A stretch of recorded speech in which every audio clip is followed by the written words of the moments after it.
Let's answer sample problem on rectangular, or should I say weirds. No? Let's first answer this problem number 1, specifically on rectangular weir. So sabi dito, a rectangular sharp crested weir with end contractions is 1.4 meters long.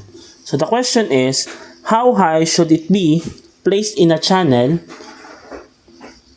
to maintain an upstream depth of 2.35 meters for a flow of 400 liters per second?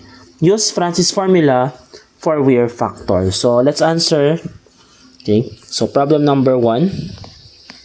Okay, so sabi sa atin, we have to analyze this problem in such a way na i-drawing natin yung problem. So sabi sa atin, we have this, okay, a rectangular weir pero may end contraction. So for example, this is the illustration of the weir. Okay, so meron daw siyang end contraction. When we say end contraction, na yan, okay, ganyan. So meron daw siyang end contraction. Okay. And the height of the length of the weir is for 1.4 meters. So sulat natin dito, length is 1.4 meters. Okay, so for sure banda dito yung kanyang, let's say yung kanyang level of fluid, yan dyan. Okay, let's say lang. So ayan, baba natin ng konti, let's say dito, yan. So dito yung level ng fluid. So with that sense, so pwede tayong mag-assume ng, or maglagay na ng mga dimensions. So length daw natin is 1.4. So ito yung length na tinutukoy doon, no? Yan. So ito yon. So this is the 1.4. Yan, 1.4 meters. So sinabi din sa atin na ang passive, ang i-maintain na depth ng ating upstream side, if this is the level of water, sabi daw maximum daw natin ay 2.35 meters. So medyo mataas din, no? So 2.35 meters. Of course, kung yan yung itsura, so malamang pwede natin assume na itong, okay, ito yung ating P, or yung ating height ng plate, at ito yung ating head ng ating H no orifice. So given sa atin yung discharge, sabi sa atin, ang discharge daw is maximum na 0.4 cubic meter per second, or yan yung discharge na binanggit na 400 liters per second. Okay? So, sabi pa sa atin, huwag kalimutan, use Francis formula. Okay? So, babalikan natin yung, ano yung Francis formula. So, Francis formula natin for the weirs, no? Yung ating weir factor. Okay, so let's go back with the discussion para mabalikan natin. So sabi sa atin ito, sa Francis formula, for H over P is less than 0.4, CW may be used as ito. Ngayon, since wala pa tayong value ng H over P, wala din tayong value ng D, di ba? O meron tayong value ng D actually, you know? So pwede natin gamitin yung H over D squared. Pero dahil nag-assume muna tayo ng specific value, no? So, or nag-assume muna tayo ng value kasi hindi natin alam yung depth alam natin, pero yung height hindi rin natin alam. 'Di ba? Unknown sa atin parehas yung H at saka P. So, ititignan natin kung yun daw ay less than 0.4. So, initially, so we will use this solution. So, discharge, or actual discharge is 1.84 as the CW multiplied by L H raised to 3 halves. So, saan galing to? Galing to dun sa formula natin ng CW L H raised to 3 halves. Okay? Dun galing yan. Okay? Ngayon, since we use Francis formula, so gamitin mo natin yung 1.84 LH raised to 3 halves. So, let's have our solution. So, this is 1.84 times L. Okay, so meron tayong H. Ang problema, by the way, bakit ituloy, wala pa tayong L na value. Ito, no? Unknown to sa atin. So, para ma-compute yan, so meron tayong end contraction. So, anong formula natin? So, compute natin is the effective length minus NH. So, in this case, since dalawa yung ating contraction, ayun nasabi, with end contraction. So, sabihin, dalawang dulo nag-contract. So, ito yon, no? Ito yung tinutukoy na end contraction. Yan. So, dalawa. So, this will become N is 0.2. So, this is L is equal to 1.4 minus 0.2 H. So, going back with the formula, Q is equal to 1.84 times 1.4 minus 0.2 H times H raised to 3 halves. Yan.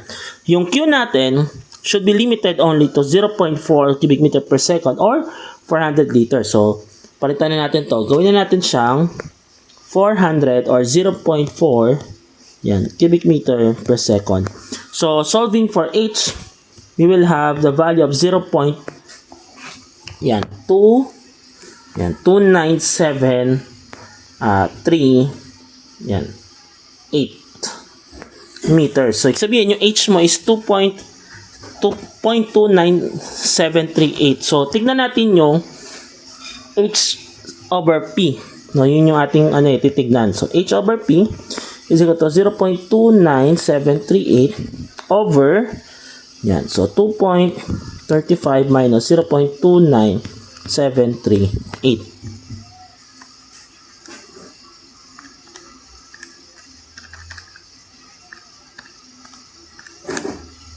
So, ang sagot is 14488. So, this is less than 0.4. Kaya, tama yung assumption natin na gamitin natin yung 1.484 as CW. Okay? So, yun yung ating parameter. Eh, ang tanong naman sa atin is ang tinatanong sa atin na hindi yan, kundi how high should it be placed in a channel? Yung ating plate, no? Yung ating plate na ilalagay. So, tinatanong sa atin dito is the P. Yung P. So, for the value of P is equal to H. So, this will become to 2.35 minus H. So, that is 2.35 minus H. Or kung diniretso nyo sa inyong mga calculators, the value of P is equal to 2.05262 yan, meters. So, this is your answer for problem number 1. So, ayan. So, magiging ganyan yung anyong solution for problem number 1. Okay, now let's proceed with sample problem number 2. A suppressed weir 7.5 meters long is to discharge 10.125 cubic meter per second of water onto an open channel.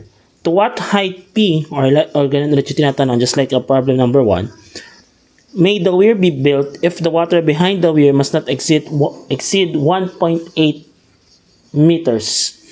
So, deep. The weir factor is 1.88. So, ang tinatanong sa atin is, gano'n daw kataas ulit yung height ng plate ng ating weir. So, balikan natin. So, dito sa problem na to, binanggit yung classification or type ng weir or isa sa mga identification ng weir. So, ang sinabing weir is a suppressed weir. So, kanina, nabanggit natin, suppressed weir is a weir or they call it as a full width weir. Okay? Weirs having its length, okay, being equal to the width of the channel. So, in short, kapag suppressed weir, the length of the channel is equal to the width, or the length of the weir is equal to the width of the channel. So, in short, kapag ganon, wala daw end contraction. Okay? So, yung normal na formulas yung gagamit natin sa weirs. Sige, let's go back to the problem. So, kung wala siyang end contraction, so lumalabas, if we're going to draw, no, or to analyze this problem number 2, na suppressed weir, ganito ang kanyang magiging itsura. So, wala daw siyang end contraction. So, let's say ito yung ating weir. Yan. So, walang contraction na mangyayari. So, diretso lang, no? So, this will be your, let's say, level of water. Ito dito. Yan. And then, ito yung assumed natin na height P na tinatanong. Let's say ito yon. So, let's say ito. Yan. Ito yung plate, no? Height of plate. Halimbawa lang naman. So, let's have our dimension. So, this is your, okay, the height of the, or the head, H. So, and this is your, so, P na dimension. Yan. So, yung total niyan, sabi sa atin sa problem, binanggit is, if the water behind that plate has a total of 1 or will not exceed 1.8 meters. So, yung total nito, hindi siya dapat mag-exceed ng 1.8 meters. Yan. Yun yung sinabi. No? 1.8 meters. And then, the length of the channel, okay, ito, binanggit daw ay 1.75 or 7.5 meters. Okay. Pero, if this is a suppressed weir, sabi natin, if suppressed weir, yun yung sabi sa atin, diba? Yun yung binanggit, no? Suppressed weir, yan. The length of the channel is equal to the width of the channel and no end contractions.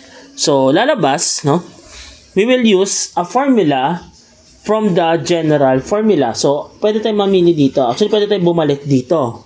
Rectangular weir siya, pero suppressed. So, since wala namang sinabing weir factor na gagamitin, so, i-resolve natin muna dun sa general formula niya. Ano yun? Yung nasa taas. Yung square or Q is equal to 2/3 L square root of 2G L. So, C square root of 2G L. Then, yung mahaba na yan. Ngayon, since yung weir factor pala ay binigay, no? Nibinigay na weir factor. So, dito na pala, no? Dito na tayo.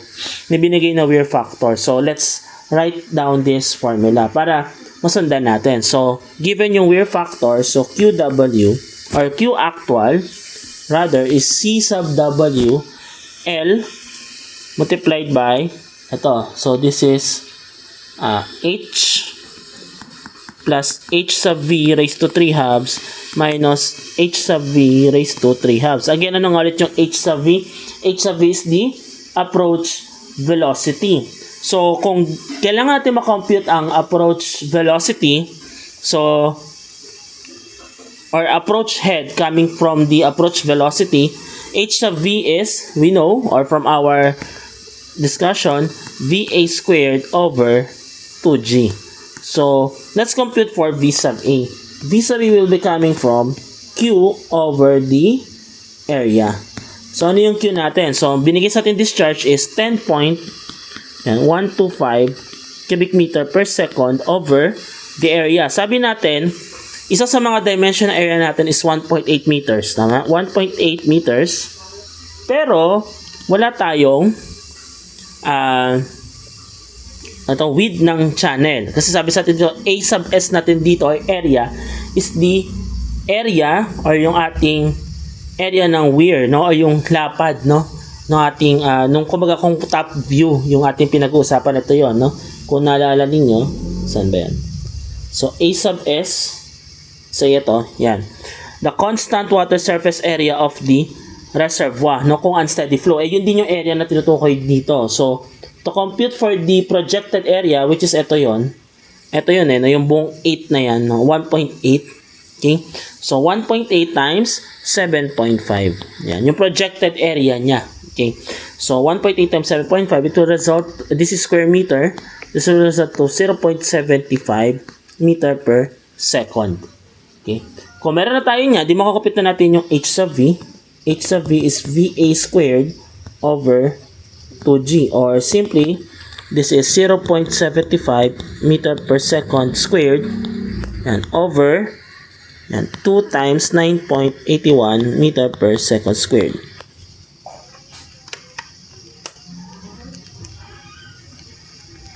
So it will give us a value na 0.028,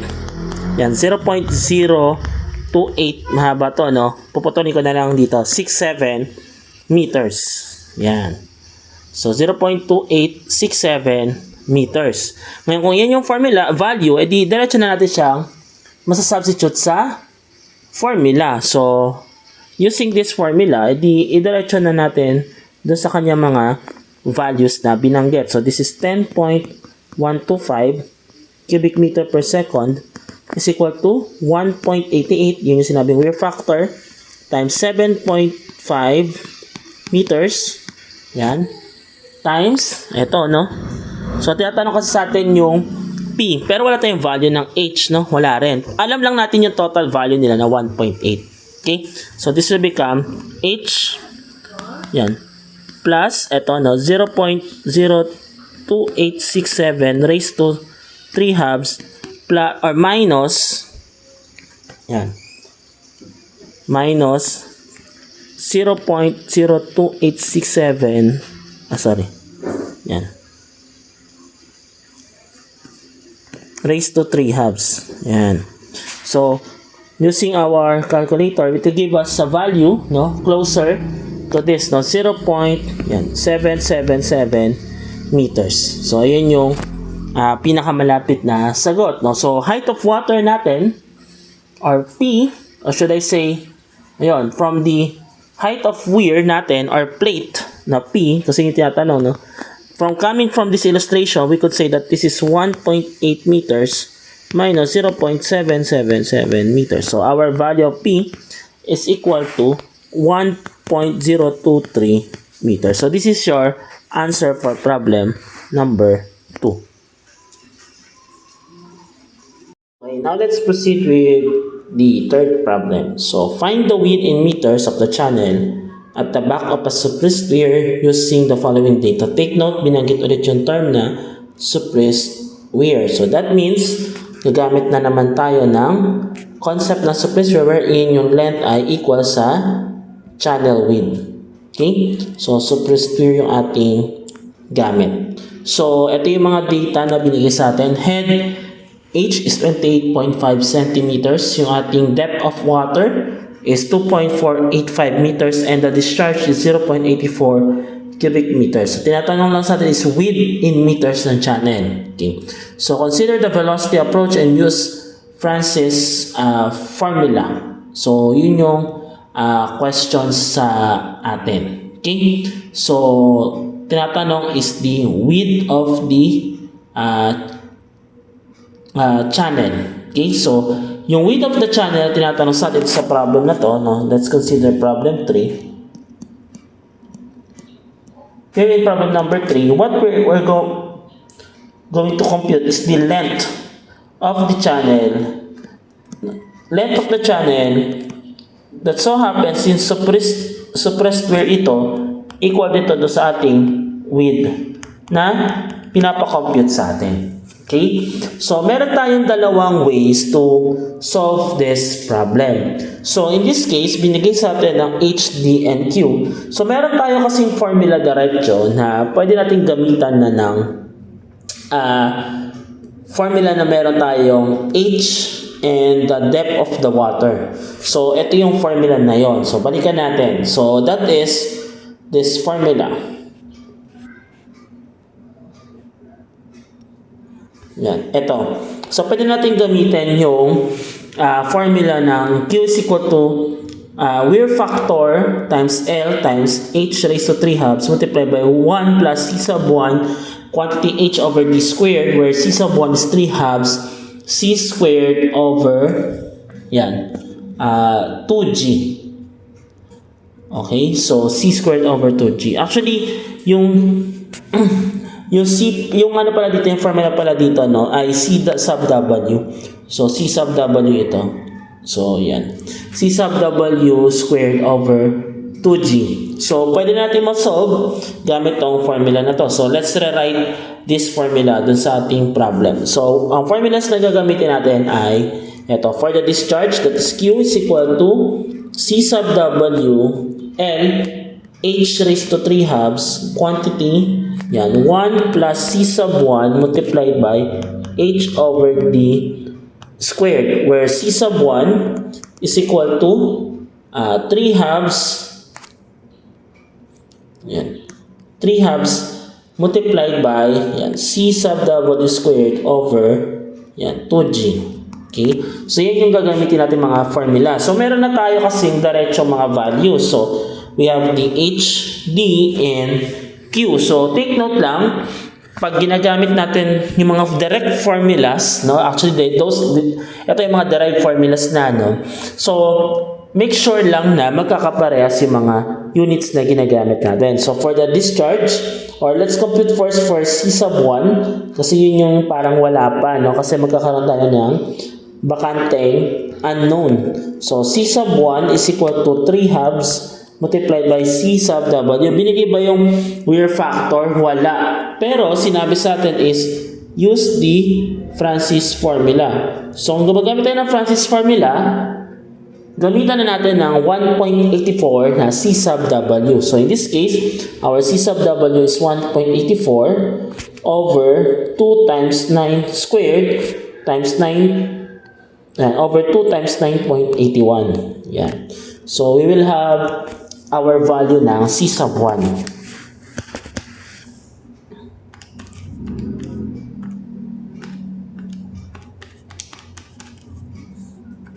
So, our value ng C sub 1 is 0.25 yan. 884. Yan na lang. So, gamitin natin. So, this is for C sub 1. So, kung meron tayong C sub 1, pwede natin magamit yung formula ng Q. Why? Kasi ang hinahanap sa atin is the width in meters ng ating channel. So, happen to suppress here, yan din yung length na tinutukoy sa atin. So, that is Q, meron tayong discharge, no? 0.84. So, take note, dapat in unison yung mga units ninyo, ha? Is equal to 1.84 multiplied by the length, yung unknown natin, h raised to 3 halves, meron na pa tayong value ng h. H is 28.5 cm, or this is 0.285 meters raised to 3 halves. Yan, multiplied by 0.25884. Yan. 1 plus pala. 1. Yan. 1 plus 0.25884 over, multiplied by, ito yung ratio, 0.285 over, yan, 2.485 squared. Yan. So, using our calculator, so, isa sa mga tip ko, no, pag gumagamit tayo ng ganito at mukha namang kayang isolve muna, no, ng hindi gumagamit ng shift solve, doon muna tayo mag-resolve. Ibig sabihin, i-divide mo muna yung 0.84 ng 1.84 times 0.285 raised to 3 halves. Okay? Then, from there, i-divide mo na siya, or kung gusto mo, ilagay mo muna ito, no? Itong i-circle ko ng blue. Itong mga to, pag na-compute mo na, no, papunta sa kabilang side, kasi L naman yung natin, ilagay mo siya sa isang value or mag-store ka. Then, separately mo, computein ito. Okay? I-separate mong computein yan para hindi ka malito. Kasi pag sinubukan mong i-shift solve lahat, no, ang mangyayari ay pwedeng tumagal yung inyong calculation. So, isa yun sa mga tip, no, na pwede nyo magamit.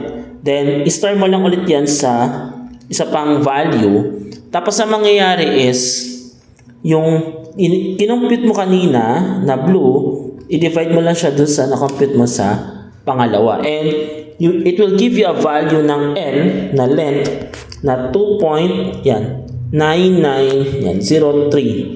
Yan, 2 meters. So, ayun yung sagot na natin para dun sa ating length or width ng inyong channel. Okay? So, ngayon, may isa pang way kung gagamit tayo nung merong approach velocity, just like yung kaninang problem. Ang problema lang doon ay kung gagamit ka ng approach velocity, so ang concern mo naman doon is the discharge, the area, okay, yung area, at yung inyong, tawag dito, yung inyong, area at yung inyong velocity. So, para makompute yung velocity. So, ayun, di-divide mo lang, kukunin mo yung discharge divided by the area. Ano yung area? So, that is yung depth, yung h multiplied by the width. Ang problema, wala ka pang width nung channel. Kapag yun yung ginamit mo. So, mas safe itong approach na to. Okay? And this is our solution for problem number 3. Now, let's answer problem number 4. A V-notch weir is located or cut at one end of a tank having a horizontal square section 10 meters by 10 meters as shown in the illustration. Yan. If the initial head on the weir is 1.2 meters and it takes 375 seconds to discharge 100 cubic meters of water, yung tinatanong, what could have been the vertex angle of the weir? Use C, our coefficient of discharge, na 0.6. So dito tayo papasok tayo sa ating yung last topic natin after the weir, yung tatawag natin na unsteady flow. So, pero ang concern natin dito ay ganito. So, tinapyas, yung ating box, or should I say, parang siya, tank. Tinapyas siya into merong portion na naka-triangle or in a form of a V-notch. And then, tinatanong sa atin dito, or yung angle nung kinat na yon. Ito. Okay. So, given dito, yung time. So for problem number 4, so medyo magiging tedious yung ating solution kasi babalik tayo dun sa concept ng unsteady flow. So, ano nga ulit yun? Ito. So, our unsteady flow equations ay ito. So, meron tayong given na final head and initial head with corresponding weir factor.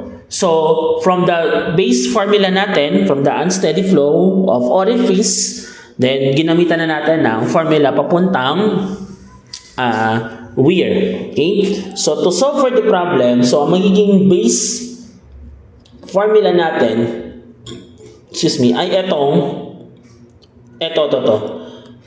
No? So, dito tayo mag-start.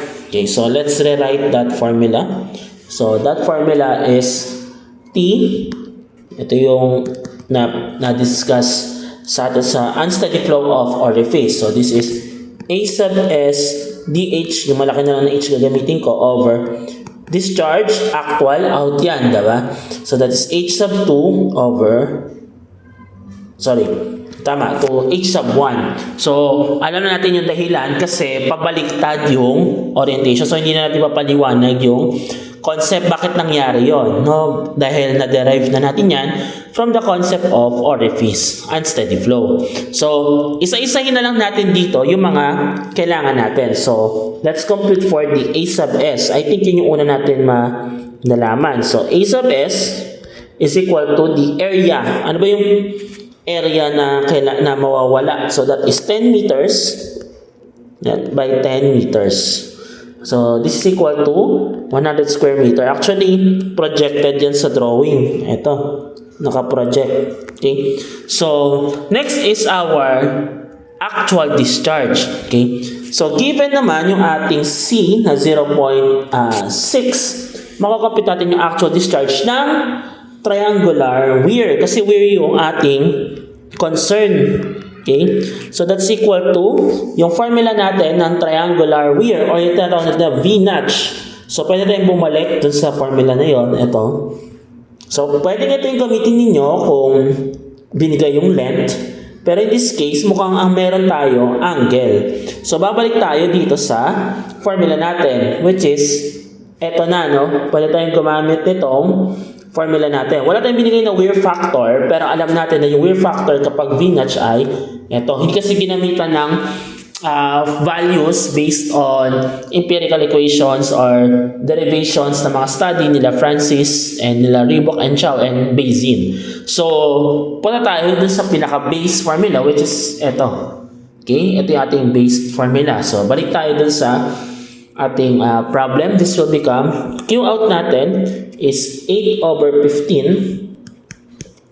Yan, multiplied by C square root of 2G times tangent, yan, theta over 2 h raised to 5 halves. Yan. So, ganyan kahaba. Pero huwag kayong mag-alala kasi given naman lahat, no? Halos given naman lahat dahil binigyan tayo ng binigyan tayo ng value ng C, binigyan din tayo, yun lang, wala tayong value ng mga H and theta, which is yung theta pa yung pinaka-concern natin kasi wala no? So, Q out, okay, para dun sa ating weir is 8 over 15, yan, multiplied by 0.6 times square root ng, yan, and 2 times 9.81, okay. So, ang magiging parang natin, variable, is theta tsaka h. Yan. So, let's reduce muna or resolve natin itong 8 over 15 times 0.6 times square root ng 2 times 9.81. So, our answer is 1.4174. No? So, Q out natin is 1.4174. Yan. Tangent theta over 2 h raised to 5 halves. So, meron na tayong Q out. Ngayon, wala tayong time, no? Tama ba? So, check natin Meron tayong A sub S, meron tayong Q out. Yung time meron din tayo binigay kasi sabi sa atin, yung time daw is eto. Ang time ay 375 seconds. So, naka-seconds na, wala na tayong problema. So, wala lang tayo is yung mismong value no H. Pero may limits yung H natin. Bakit? Kasi sabi sa atin, if the initial head, binigyan tayo initial head of the weir is 1.2 meters. Ayan. So, madidischarge sa kanya ay, ano daw sabi? 100 cubic meters of water. Yun yung sabi, 1.2 tapos magiging initial head niya daw ay magiging yung sabi sa atin, ang i-discharge niya ay 100 cubic meters of water. So ngayon ang tanong, paano natin masasolve ito? Ano ngayon yung concern? Saan natin kukunin yung isang limit? Okay? Saan natin makukuha yung isang limit? Makukuha natin yung isa pang limit, okay, through this illustration. Actually, meron na pinakita na sa atin. Sabi sa atin, kung magdi-discharge daw, okay, yun yung concern, di ba? Magdi-discharge daw ng 100 cubic meters, okay, yung tank, okay? With the level, let's say, i-assume natin yung level ng water na Y. Okay? So, at a level, Y. Yan. So, ito yung kanyang water level. Okay? And then, if we're going to equate this, with the corresponding area, projected area na A sub S, lalabas, 100 cubic meters of water. So, yan yung hindi siya discharge kundi volume, volume rather, the volume. So for the volume, that is area sub S times Y. So this is 100 and cubic meters is equal to 100 square meter times Y. Therefore Y is equal to 1 meter. Ngayon sir, ano ngayon na ang problema if that's the case? That Y na value is the Y na sabihin yan yung value na kailangan mo, or the difference of the values ng iyong initial head to the final head. This value na Y is equal to 1 meter is the difference of heads, okay, nung initial tsaka final. Kung yan yung kaso natin, so, we could compute for H sub 2. H sub 2 is H sub 1 minus Y. So, H sub 2 is 1.2 meters minus 1. H sub 2 is 0.2 meters. So, meron tayong initial head, meron na rin tayong final head. Nung kapag na-discharge na yung 100 cubic meters of fluid. Okay? So, ngayon, masosolve na natin yung value ng height, or should I say yung theta, kasi meron ka ng limit. So kung ita-transform natin or igagamitin ulit natin, if we're going to rewrite the equation natin ng element of time with the unsteady flow, that's the limit ng a sub s dh over q out with limits na h sub 2 to h sub 1 kasi pabaliktad, pa-out, no? So this is equal to the integral of a sub s. So ilagay na natin, this will become 100, yan, 100 dh, yan, over, ano yung q out natin, na-compute natin kanina, ito yon 1.4174, yan, tangent, yan, theta over 2 h raised to 5 halves, yan, with the limit h sub 2 to h sub 1. Pero ito ay equal sa 375 seconds. Ayan. So, ano yung mga magagawa natin? So, ilabas na natin yung mga constant. So, mangyayari is ganito. 375 tangent, yan, theta over 2 is equal to, ito na, the limit ng from 0.2 to 1.2, yan yun. So, 100 dh over, eto. Yan. So, meron pa rin dito palang 1.4174. So, ilagay na natin.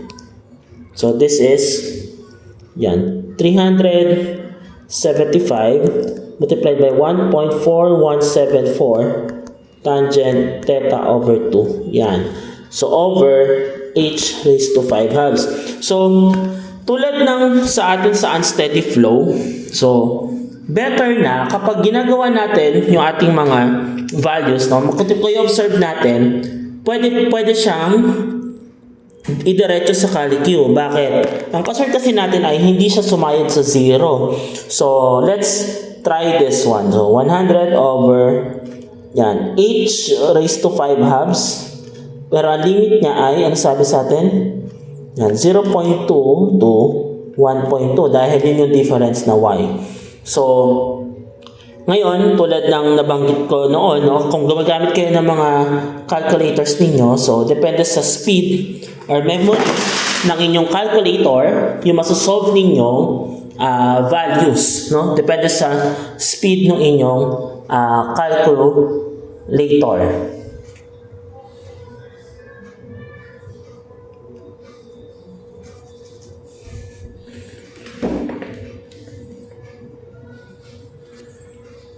So, let's write this, no? Pwede din natin i-simplify yung kabilang side ng ating equation para mabilis na natin siyang ma-solve. Okay? So, ito, this is equal to 600, yan, 94.6409. Itong kabila, so pag simplify natin to,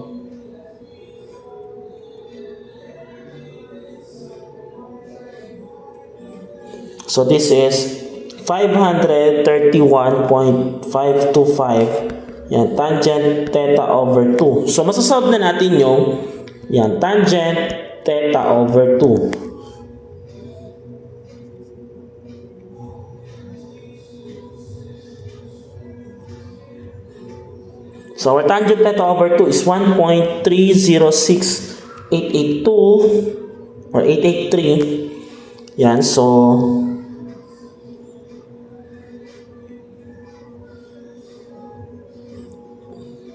our value ng theta, so pag simplify natin to further, that is 105.155 degrees. So ito na yung ating value ng angle.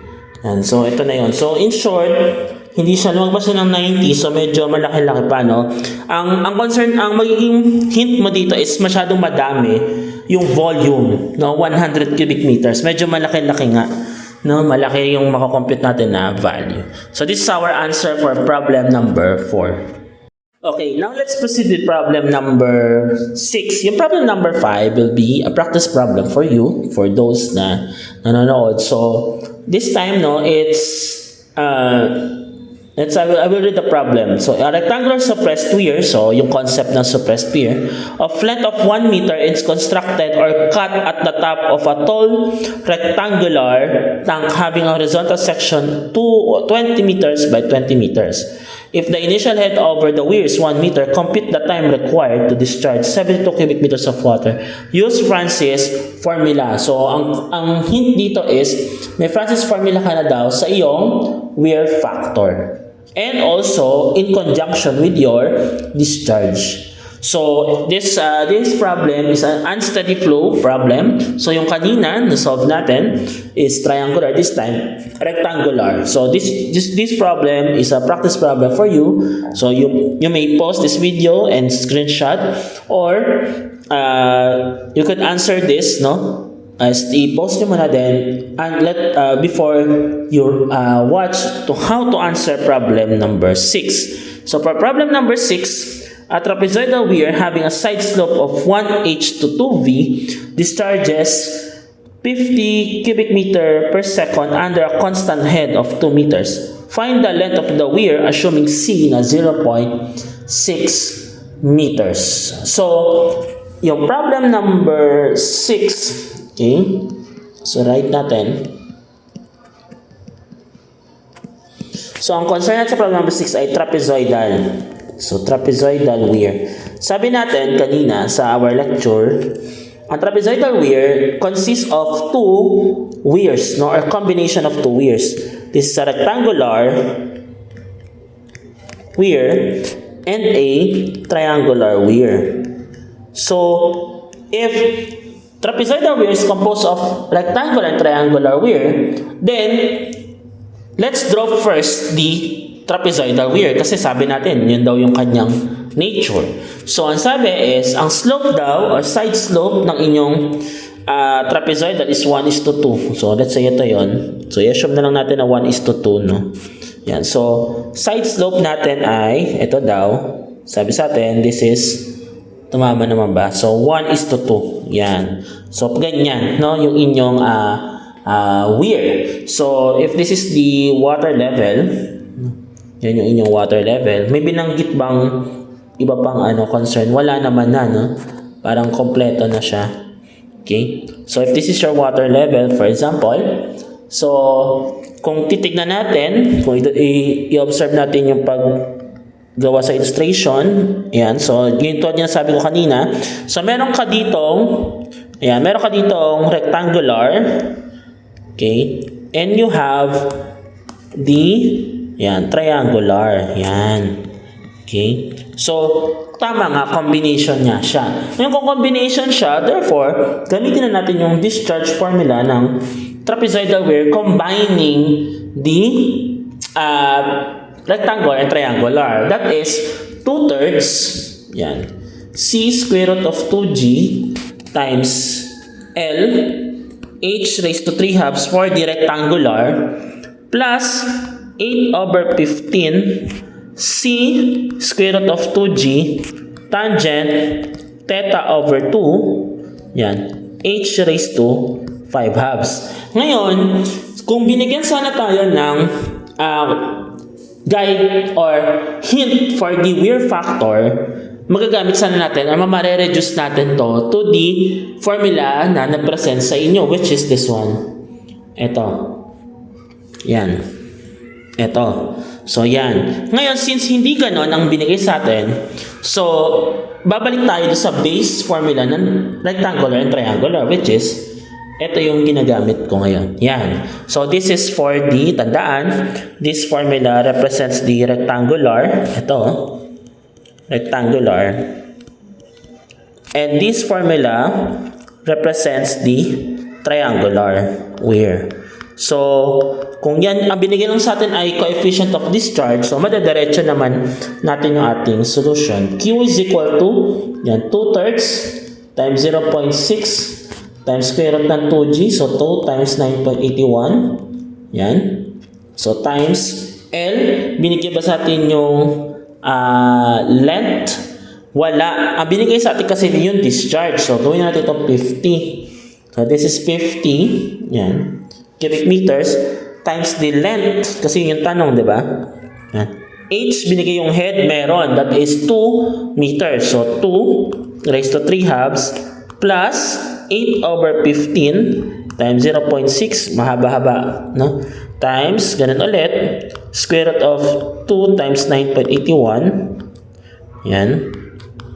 Times tangent. So, yung tangent theta over 2, so, manggagaling yan. So, kung ito ang ating, ano ba yung theta dyan? Theta natin ay ito, no? This is our theta. So, theta natin is tangent theta natin or tangent theta over 2 natin is equal sa ilang kaya? Ang tangent theta over 2. So, kasi ang ating yan. So, ating tangent theta over 2, okay? So, if we're going to analyze the illustration, so lalabas na pabaliktad, no? Pabaliktad yung ating tangent theta over 2. Actually, yung theta natin dito ay ito ay hindi theta, no? Ang theta natin ay yung kung sa triangular we're galing. So, if this is your theta over 2 and this one is theta over 2. So, tangent theta over 2 is 1/2. So, lagyan natin dito, side note, yan. Tangent theta over 2, yan, is 1 over 2. So, kung i-write natin, plus times 1/2 times h or 2, yan, raised to 5 halves. And it will give you an answer, no, na length ng ating channel na 9.18 meters. Yan. So, ito na yung ating sagot. So, medyo mahaba-haba lang yung kakabisaduhin yung formula. Ngayon, if ayaw nyo na, pwede kayong gumamit ng calculus. So, mahaba-haba nga lang yun. Babalik kayo dun sa base formula natin, no? You could use this approach if you want to. You may use, no? You may use this one. So, dq is equal to c dA square root of 2gh. Yan. So, yun nga lang. Alamin mo dito, alin dito yung h, alin yung limits ng h and so on. So, yun, medyo mahaba-haba. Ngayon, kung define naman na, use the formula specific for trapezoidal weir.